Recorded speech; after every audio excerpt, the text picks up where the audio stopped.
Ba'zi vaqtda juda ko'p savollar bo'ladi. Nimaga shuncha harakat qildim bo'lmadi? Bu ham juda katta qalb og'rig'i, chunki juda ko'p harakat qilinganda ba'zi vaqtda natija bo'lmaydi. Ya'ni uni ham avvalambor ajratib olishimiz kerak. Bu meni orzuyimmi? Bu meni armonimmi? Bu meni dil og'rig'immi? Bu meni kimgadir qilib bermoqchi bo'lgan isbotimmi yoki bu aniq qo'yilgan maqsadimmi? Ya'ni u aniq va o'zi realmikin amalga oshishi uchun. Va undan keyin mana erishimlilik degan narsa bor. Ya'ni rus tilida bu достижимость degan, ya'ni o'sha orzuda aytaman, biz orzuda malika ham bo'lib ko'rishimiz mumkin. Orzuda biz kim bo'lmaymiz, osmondagi oy ham bo'lishimiz mumkin.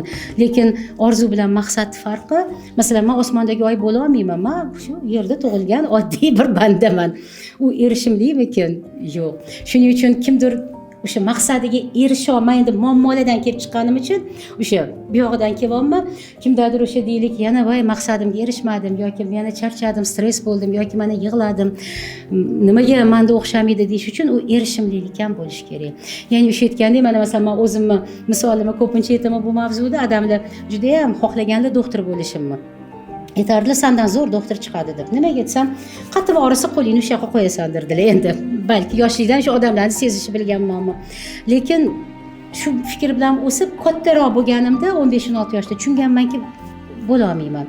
Chunki o'sha yonimizda bitta o'zimizni do'stimiz shu olamdan o'tgan, borib uni endi baribir ham o'sha kichkina bo'lsak ham 15 yosh bo'lganmiz, do'st bo'lib borib xayrlashganda, keyin mazam bo'lmay qolgan ekan.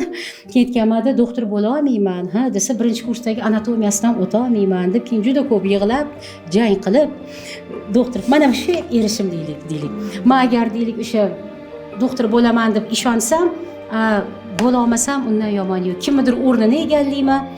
Undan ko'rasi mana yaxshimi yomonmi psixolog bo'lib, faylasufman, psixologman, o'zim ishimni qilib yuribman. Shuning uchun bu erishimlilik ham bo'lish kerak. Buni ota-onalar ham bilish kerak, buni o'zi umuman o'smir bolalar, maqsad qo'yayotgan bolalar va nima deydi, shu bolalar bilan ishlaydigan odamlar ham bilish kerak.